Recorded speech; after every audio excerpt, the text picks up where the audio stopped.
નમસ્કાર, હું છું ગોપી ઘાંગર અને આપ જોઈ રહ્યા છો નિર્ભય ન્યૂઝ. આપણી સાથે વરિષ્ઠ પત્રકાર ગિરીશ જોશી જોડાયા છે.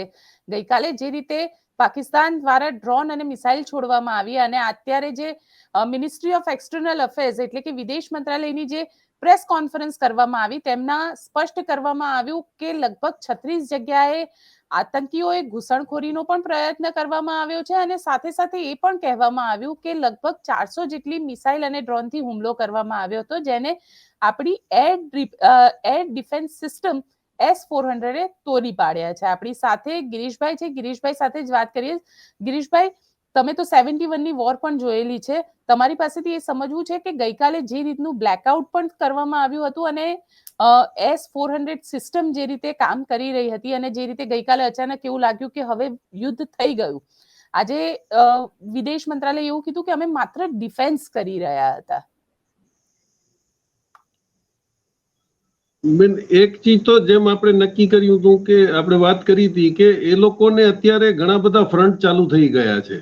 આપણે આપણો પ્રેસ કોન્ફરન્સમાં આપણે એ લોકોની વાત ન કરી શકીએ ઓફિશિયલી, પણ તમે જુઓ તો અત્યારે આઈડી બ્લાસ્ટ બલુચિસ્તાનમાં એટલા બધા કે આર્મીની ટ્રકો જેની ત્યાં મુવમેન્ટ છે એ લોકો ઉડાડી રહ્યા છે. એ લોકોએ ઓફિશિયલી ઇન્ડિયાને પણ રિક્વેસ્ટ કરી છે કે અમે ઇન્ડિપેન્ડન્ટ થઈ ગયા છે, અમારી એમ્બેસી ખોલવાની પરમિશન આપો. એટલે આ એક બહુ મોટો પગલું થઈ રહ્યું છે. અને પરિસ્થિતિઓ જેમ બદલાય છે કે એ વખતે ઈરાનમાં તકલીફ હતી અને પાકિસ્તાનનું હવે બલુચિસ્તાન ખુલીને આવ્યું છે તો સામે આવી રહ્યું છે કે એ લોકોના આર્મીના માણસો મેક્સિમમ ઈરાનના ચોરીના તેલ ઉપર ધંધો કરી રહ્યા હતા. એ લોકોને બલુચિસ્તાન નથી ખપતું, પણ બલુચિસ્તાનના રસ્તામાં અને બલુચિસ્તાનનો તેલ વાપરવો છે એ ઘણા ટાઈમથી એક ડિસ્પ્યુટ હતો.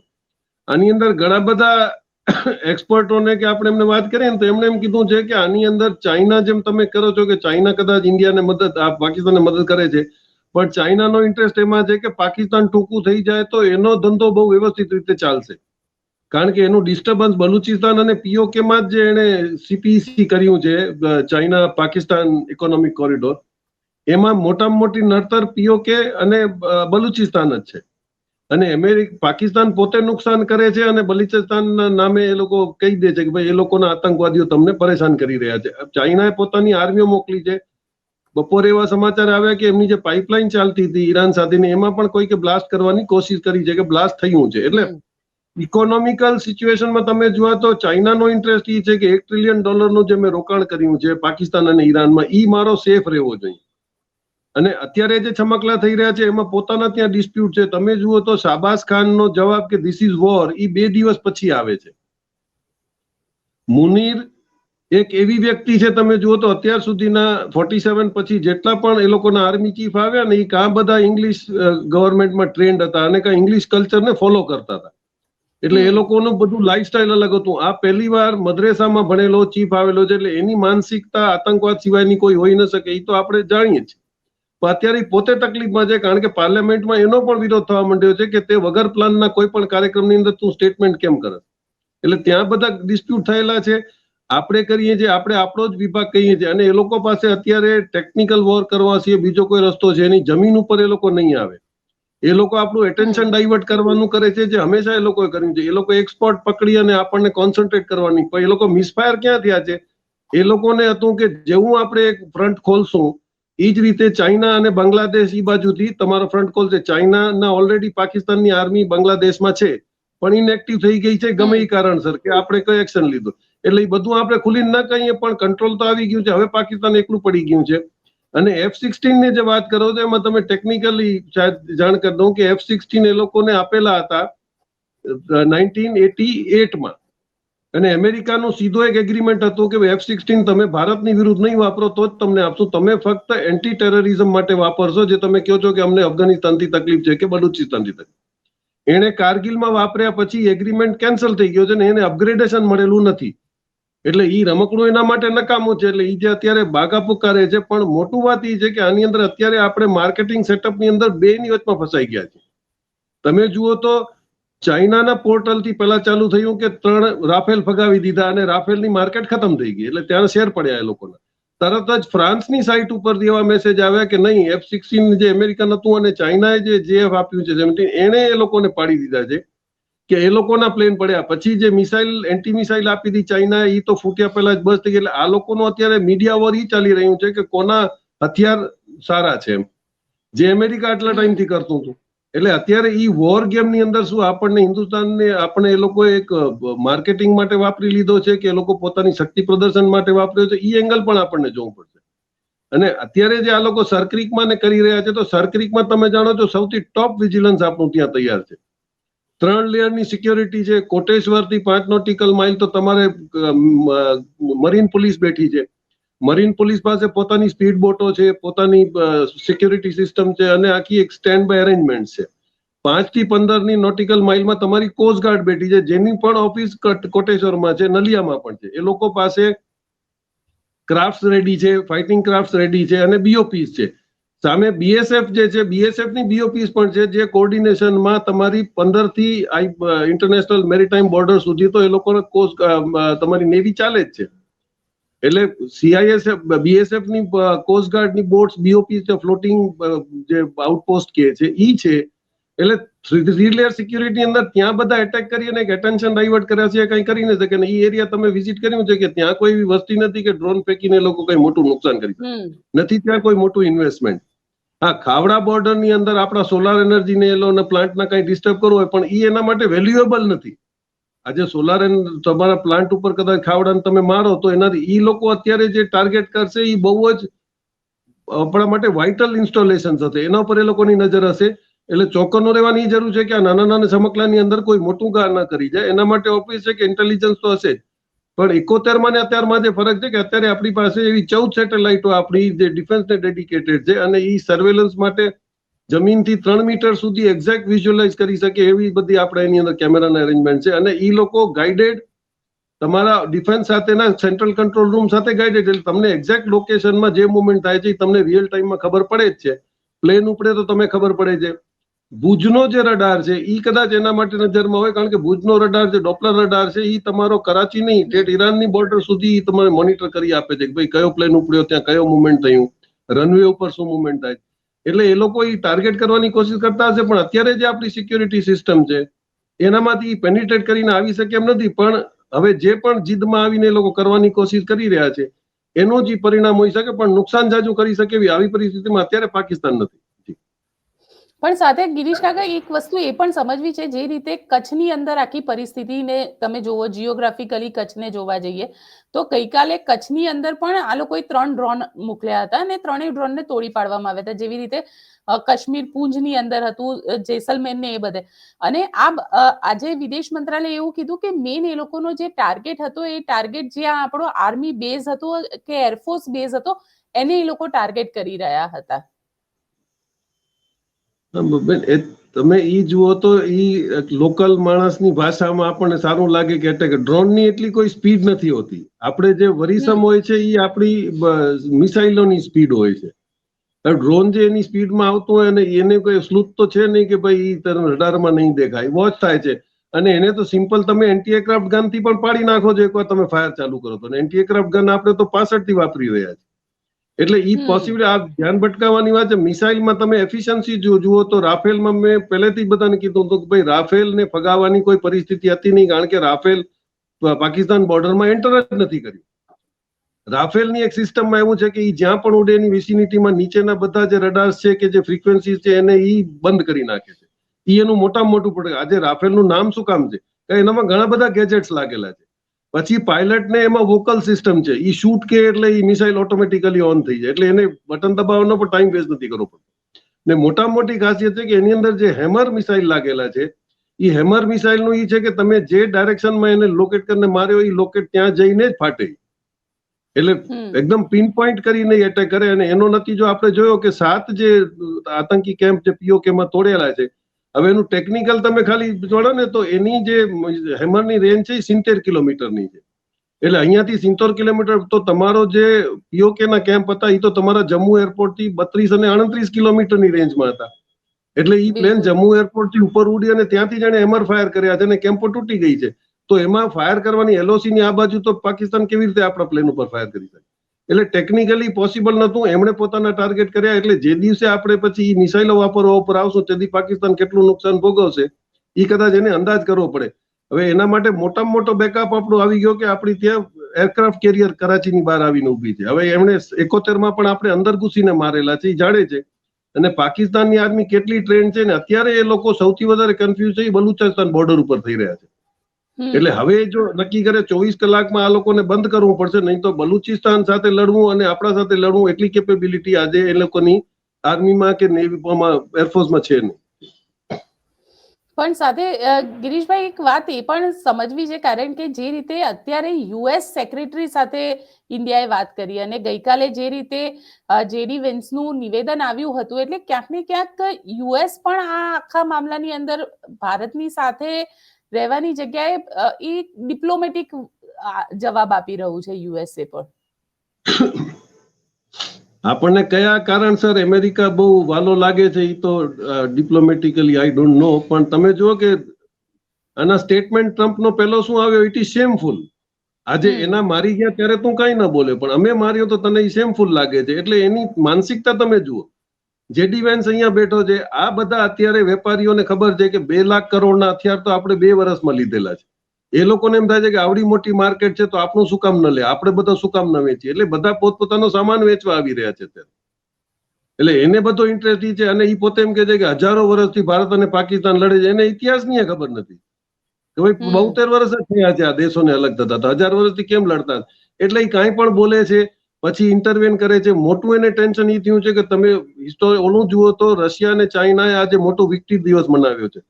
તમે ખાલી એના યુટ્યુબમાં તમે એનું પ્રેઝન્સ જુઓ કે દુનિયાભરના વીઆઈપીઓને બોલાવીને એને આખું પોતાનું શક્તિ પ્રદર્શન કર્યું છે, જેમાં પહેલી વખત એને પોતાના બહુ સોફિસ્ટિકેટેડ એમ્યુનેશન્સ રજૂ કર્યા છે.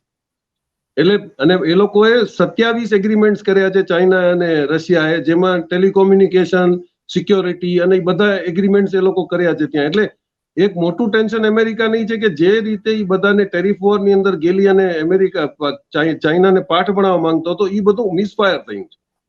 અત્યારે એના માટે અસંતોષ અમેરિકામાં થઈ ગયું છે કે તે વિચાર્યા વગરના જે કામ કરે છે એના લીધે અમેરિકન પબ્લિક પરેશાન થઈ ગઈ. તારે કેનેડા અને ઓસ્ટ્રેલિયામાં જેવો પતો એ લોકોની પણ સરકાર આવી, પણ એ લોકોનો રવૈયો એ જ રહ્યો કે ભાઈ અમે લોકો તારી દાદાગીરી સહન નહીં કરી.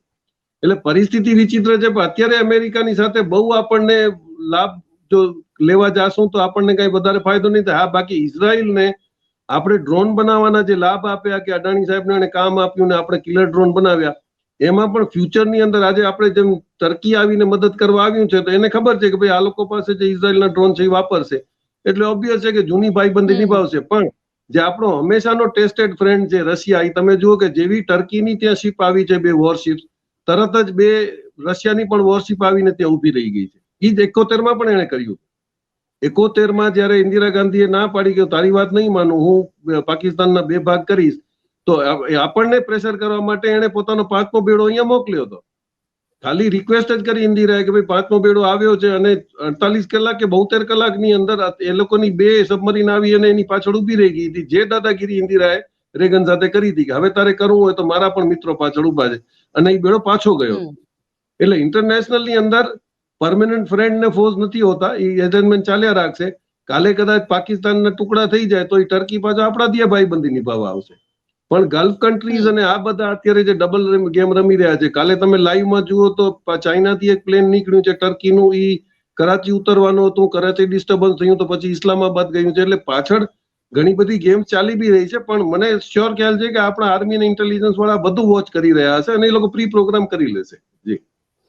પણ સાથે સાથે એ પણ સમજવું, કારણ કે પાકિસ્તાનના સંસદની અંદર એના સાંસદ રડે છે, એ લોકો એમ કે છે કે ભારતથી બચાવો. પાકિસ્તાનના બીજા સાંસદ એમ કે છે કે જે ત્યાંના પ્રાઇમ મિનિસ્ટર છે પાકિસ્તાનના, એ પ્રાઇમ મિનિસ્ટર નકારા છે, એ કોઈ કામના નથી રહ્યા. એટલે આ પ્રકારના નિવેદનો સંસદની અંદર આવવા એ પણ ક્યાંક જેને કહી શકાય ને કે મોરલ અને એ તમારી સિચ્યુએશનને બતાડી રહ્યા છે કે પાકિસ્તાન લડવા માટે કેપેબલ નથી. પાકિસ્તાનમાં નેમસેક ડેમોક્રેસી છે, ત્યાં ડેમોક્રેસી તો છે નહીં. જે આર્મી કેસ એ થશે. તમે જોઈ લીધું કે આટલી બધી ધમકો દીધો મુનીરે, પછી 2 દિવસ પછી શાહબાઝને કીધું હશે કે તું બોલ ભાઈ, અને એણે જયારે સ્ટેટમેન્ટ કર્યો કે this is act of war, પછી આ બધા નાટક ચાલુ થયેલા છે. એટલે એ લોકોને કમ્પલસરી દુનિયાને એમ દેખાડવું હતું કે ભાઈ ડેમોક્રેટિક ગવર્મેન્ટ પણ અમારા ભેગી છે, એના વગર તો આર્મી કઈ કરી નથી શકવાની ઓફિશિયલી. જે ધારવું હોય તો એ લોકો તો આતંકવાદી વાળું જ કામ કરી શકે છે. અને શરમની વાત એ છે કે ત્યાં જે આતંકવાદી તમે કહેતા હતા એની તમે મૈયતની અંદર ત્યાંનો પ્રેસિડેન્ટ હાજર છે, ત્યાંના જે અમેરિકાના મોસ્ટ વોન્ટેડ આતંકવાદીઓ છે એ તમને વિડીયોમાં દેખાડે છે. તો અમેરિકાનો રવૈયો કેવો છે એ આપણે એના પરથી કેલ્ક્યુલેટ કરવું પડશે કે કયા વખતે કોની સાથે કેવી રીતે કરશે. અમેરિકાનો એક જે ધ્યેય છે કે એશિયાની અંદર એક એવો કન્ટ્રી હોય જેને મદદ કરે તાકી રશિયા અને ચાઇના ઉપર દબદબો કરી શકે, એના સિવાય એનો કોઈ ધ્યેય છે નહીં. આફ્રિકામાં જેમ લાસ્ટ ટાઈમ આપણે વાત કરી કે આફ્રિકામાંથી એ લોકોની પરિસ્થિતિઓ બહુ ખરાબ થઈ રહી છે, ટોટલ યુરોપિયન યુનિયનની, યુકેની, અમેરિકાની. એટલે અત્યારે એ લોકો ફાંફા મારી રહ્યા છે કે એશિયાની અંદર આપણને કોણ સપોર્ટ કરે. બાંગ્લાદેશને એ લોકો લાભ કરવા ગયા છે, પણ બાંગ્લાદેશને એટલી ચાઇનાનો પણ ડર છે. એટલે ખુલીને અમેરિકાને કેટલો સાથ આપશે એ વિચિત્ર વાત છે. પણ ઇન્ડિયાને અત્યારે જાલી પાડ્યો છે, એના કારણો શું છે ને આપણે શું કામ એટલું બધું એને સપોર્ટ આપી રહ્યા છે એ કદાચ ભવિષ્યમાં આપણને ખબર પડે. પણ સાથે સાથે કારણ કે ગઈકાલે જે રીતે રાજસ્થાનમાં પાકિસ્તાન દ્વારા ડ્રોન હુમલો કરવામાં આવ્યો, ઘણી બધી જગ્યાએ જેસલમેરની અંદર બ્લેકઆઉટ થઈ ગયું, લોકો માટે એક ડરનો માહોલ હતો. કારણ કે 71ની વોર જે લોકોએ જોઈ હતી એ લોકો માટે તો એવું જ લાગતું હતું કે વોર શરૂ થઈ ગઈ. આપને શું લાગી રહ્યું છે કે આ વોર શરૂ થઈ ગઈ, ગઈકાલની જે આખી ઘટના હતી કે ભારત પાકિસ્તાન વચ્ચે યુદ્ધ શરૂ થઈ ગયું, કે આ ખાલી એકબીજાને ડરાવવાનું, અને ભારત તો એવું કહી રહ્યું છે કે અમે માત્ર અમારું રક્ષણ કરી રહ્યા હતા, જેટલી પણ મિસાઇલ આવી એ મિસાઇલને અમે માત્ર તોડવાનું કામ કર્યું છે? હા, તો યુદ્ધનો પહેલો નિયમ તો એ છે કે તમે તમારો લોન્ચર ઉડાડી દેવા પડે. જો તમે લોન્ચર ન ઉડાડો, એનું ઉદાહરણ તમને ખાલી કમ્પેરેટિવ ઈરાકનો દઈ દઉં કે ઈરાકમાં જયારે અમેરિકા લડાઈ કરીને ત્યારે 2 મહિના સુધી ખાલી એરફોર્સનો જ એને ઇસ્તેમાલ કર્યો. એને એ લોકોના બધાના ઇન્ટેલિજન્સના, સિક્યુરિટીના, રડાર્સના બધા બેઝ તોડી નાખ્યા અને પછી આર્મી ઘૂસી. એટલે આ એક બેકઅપ અરેન્જમેન્ટ તો હોય છે. તમે જ્યાંથી મિસાઇલ ચલાવશો એ તમારો મિસાઇલનો તો અમે સેન્ટર તોડી જ નાખશું, નહીં તો પછી અમે કેવી રીતે લડશું? જે તમે કોશિશ કરી કે ભાઈ અમારા એરપોર્ટ ઉપર તમે કંટ્રોલ કરો, કે રડાર તોડી નાખો, કે એરપોર્ટ તોડો, એટલે આપણી ફ્રીક્વન્સી મુવમેન્ટની ઘટી જાય. તો એ તો યુદ્ધનો પહેલો નિયમ છે કે તમારે બેઝ તોડી નાખવો પડે, તમારે ટેલિકોમ્યુનિકેશન તોડી નાખવા પડશે. એટલે એ તો સીધી સિસ્ટમ છે, પણ એને એટલું સમજવું જોઈએ કે એની પાસે એકે સેટેલાઇટ નથી. આપણે તો અત્યારે મુવમેન્ટ કરતો હશે 71માં અલગ હતું કે આવી ગયા પછી આપણને વોર્નિંગ મળતી કે આ લોકો 5 કિલોમીટર પર આવી ગયા છે. હવે એ પરિસ્થિતિ નથી. અત્યારે તો તમે લાહોરથી નીકળશો તોય અમને ખબર હશે કે તમે કઈ ડાયરેક્શનમાં જઈ રહ્યા છો, અને રિયલ ટાઈમ સેટેલાઇટ આપણી એ લોકોની બધી મુવમેન્ટ વોચ કરી જ રહી. એટલે ઈ પરિસ્થિતિ નથી કે અત્યારે લોકો ટેન્ક લઈને જેમ પેલા ગુજરાવાલામાં ઘૂસી આવ્યા હતા એ દિવસો હવે રહ્યા નથી. એટલે એમની પાસે એક જ હથિયાર છે, ધેટ ઇઝ ડ્રોન. અને એ ડ્રોનનો ઉપયોગ કરશે, પણ ડ્રોન કેટલા દિવસ કોણ કેટલા આપશે એ લોકોને? અને ચાઇનાનો બી તમે જુઓ તો હથિયારોમાં એ લોકોને પછી અપગ્રેડેશન નથી મળ્યું, એટલે એના ઉપર ભરોસો નથી. અને આ બધી ઇન્સ્ટ્રુમેન્ટ એવા છે જેના ઓછામાં ઓછા તમારે 6 મહિના ટ્રેનિંગ લેવી પડે. આ બધી જે ઇન્સ્ટ્રુમેન્ટ આવેલા છે એના કોઈ પાકિસ્તાનીઓના ટ્રેનિંગ આપેલા નથી. તો કેવી રીતે એનો ઉપયોગ કરશે, શું કરશે? જ્યારે આપણું શું છે કે મશીન બન્યા ભેગું જ એ લોકો ઉપર ડેડિકેટેડ અને ટ્રેન્ડ ઓફિસરો હોય છે જે મશીન ભેગા જ ફરતા હોય. આજે બોફોર્સ ક્યાં ગયું તો બોફોર્સના ઓપરેટરોની ટીમ જ એના ભેગી જાય. જ્યારે પાકિસ્તાનની પરિસ્થિતિ નથી. એ લોકોને તો જે લાગુ પડ્યો. અને તમે એક ચીજ જો તો ઘણા ટાઈમથી એ લોકો બલુચિસ્તાન, પશ્તુન અને આ લોકોને દબાવવા માટે પંજાબનો પ્રોવિન્સ જે છે, તમારે વેસ્ટ પંજાબ જે પાકિસ્તાની પંજાબ છે, એ લોકોના જ પ્રધાનમંત્રી, એ લોકોના જ આર્મી ચીફ, એ લોકોના જ પાર્લામેન્ટરી, એટલે એ લોકોએ જે કબજો લીધો છે કે ભાઈ ખાલી પાકિસ્તાની પંજાબીઓ જ રાજ કરશે અને તમે બધા પાડશો, એની અંદર સિંધ પણ નારાજ છે. એટલે હવે જે લડાઈ થશે એની અંદર, અને તમે એમ જુઓ તો એ લોકોના અનઓફિશિયલી ઘણા બધા એવા રેકોર્ડ ઉપર આવેલું છે કે પાકિસ્તાની આર્મી બલુચિસ્તાનમાં એન્ટર નથી કરી શકતી. આ લોકો કીધું કે આવશે ભલે જીવ તો બહાર નહીં જાય, એટલો બધો ધબધબો છે. ગઈકાલે એવા એક મેસેજ પણ આવ્યા હતા ગઈકાલે રાત્રે જ્યારે આ બધું ચાલી રહ્યું હતું ત્યારે, કે પાકિસ્તાન બલુચ આર્મીએ પાકિસ્તાન આર્મી ઉપર હુમલો કરી દીધો, અને એ બલુચ આર્મી પણ જેટલું ઇન્ડિયા એક્ટિવ થઈ ગયું છે એટલું જ બલુચ આર્મી એક્ટિવ થઈ ગયું છે. એટલે તમને લાગે છે કે બલુચિસ્તાનને અલગ કરવું પડશે પાકિસ્તાને હવે? તમે ઇતિહાસ જુઓ તો 47માં જ બલુચિસ્તાને પોતાની ઈચ્છા ધરાવી હતી કે અમે ઇન્ડિયા ભેગા જાશું. એ લોકોને પાકિસ્તાન ભેગું કોઈ દી રહેવું જ નહોતું. એટલે ઈ જે ડિસ્કન્ટેન્ટ છે એમાં તો જે, અને અત્યારે ચાઇનાની આપણે પાકિસ્તાનની જેટલી પણ ઇન્કમ છે એમાંથી 65% એ લોકોને બલુચિસ્તાનથી આવે છે. કારણ કે ત્યાં સોનું છે, ત્યાં યુરેનિયમ છે, ત્યાં રેર અર્થ મટીરિયલ્સ છે, ત્યાં ઓઇલ છે. ઈ કાઢી અને વાપરે છે અને બલુચિસ્તાનને કઈ આપતા નથી. એટલે ઈ ડિસ્કન્ટેન્ટ તો ઘણા ટાઈમથી છે. હવે એ લોકો ઈ જગ્યાઓના કબજા લઈ લીધા છે. અને એક ટાઈમ હતો જ્યારે ઈરાનને નક્કી નતું કે આપણે એમના ભેગા છીએ. અત્યારે ઈરાનને આપણી દોસ્તી મજબૂત છે, એટલે સ્વાભાવિક છે કે બલુચિસ્તાન કઈ પાકિસ્તાનની વિરુદ્ધ કરશે, પણ હિન્દુસ્તાનની વિરુદ્ધ નહીં કરી શકે, કારણ કે પાછળ ઈરાન આપણને મદદ કરી શકશે. અને ઈરાનને બી ઇન્ટરેસ્ટ છે કે બલુચિસ્તાન ઇન્ડિપેન્ડન્ટ થઈ જાય તો જે એના પર સેન્કશન લાગેલા છે ઈ તેલ બલુચિસ્તાન થ્રુ આખા દુનિયામાં વેચી શકશે, એના પર અમેરિકા સેન્કશન નહીં લગાડી શકે. એટલે ઘણા બધા સમીકરણો બદલાઈ રહ્યા છે. કદાચ જીઓગ્રાફી આપણે જોશું તો આવતા વર્ષના એન્ડમાં ઘણા બધા સમીકરણો બદલાઈ ગયા. બિલકુલ, કારણ કે એક તમને છેલ્લો સવાલ એ પણ પૂછી લો, કારણ કે સિંધુ જળ કરાર જે છે પાકિસ્તાનને એમાં મોટો ઝટકો લાગ્યો છે અને વર્લ્ડ બેંકે ભારત પર દબાણ કરવાનો ઇનકાર કરી દીધો છે. આને કઈ રીતે જોવામાં આવી રહ્યું છે? એમણે એક્ટ ઓફ વોર કીધેલું છે, આપણે એની અંદર સબટ્રિબ્યુટરીઝ બનાવીએ છીએ, કારણ કે ઈ સંધિની અંદર આપણે કેન્સલ નથી કરી, આપણે એબિયન્સમાં રાખી છે. જો આપણે એને કેન્સલ કરીએ તો વર્લ્ડ બેંક એના પર આર્બિટ્રેટર બેસાડે અને બેને નિગોશિએટ કરાવે. આપણે ટેકનિકલી કારણસર પણ કહી શકીએ કે ભાઈ અત્યારે અમારે ત્યાંથી નેરો કાઢવી છે એટલે અમે એને એબિયન્સમાં રાખ્યું છે, તો તમે જાઓ વર્લ્ડ બેંક પાસે. તો વર્લ્ડ બેંક એમ કીધું કે જ્યાં કોઈ કારણ જ નથી આપ્યું પાણી છોડવાનું કે બંધ કરવાનું, તો તેનું કોઈ કારણ નહીં. તો આપણે યુપી બિહારમાં પણ જોઈ જ રહ્યા છે કે જ્યારે નદીઓમાં પાણી વધ્યું હોય તો નેપાલે કે ચાઇના ક્યારે પાણી છોડ્યા હોય તો અહીંયા હાલાકી થાય છે, તો એ તમને ચેક કરવાનું છે. પણ ઈ એક સ્ટ્રેટેજિકલ વોર જરૂર છે કે આપણે એ લોકોને ઉપર પ્રેશર ક્રિએટ કરવાનો આ બી એક રસ્તો અપનાવ્યો છે. એની અંદર એ રસ્તો કાઢે, પણ હોશિયારીથી આપણે એને સસ્પેન્ડ કર્યો છે એટલે વર્લ્ડ બેંક વચમાં નહીં પડે. જો આપણે લખીને આપી દઈએ ભાઈ આજ પછી અમારો કરાર રદ થઈ ગયો, તો આર્બિટ્રેટર વચમાં આવશે. ઈ રિટર્ન ક્લોઝ છે. એટલે હોશિયારીથી આપણે ઈ ભાગ ભજવ્યો છે. આજે કેટલા દિવસ સુધી આપણી સામે લડી શકે છે?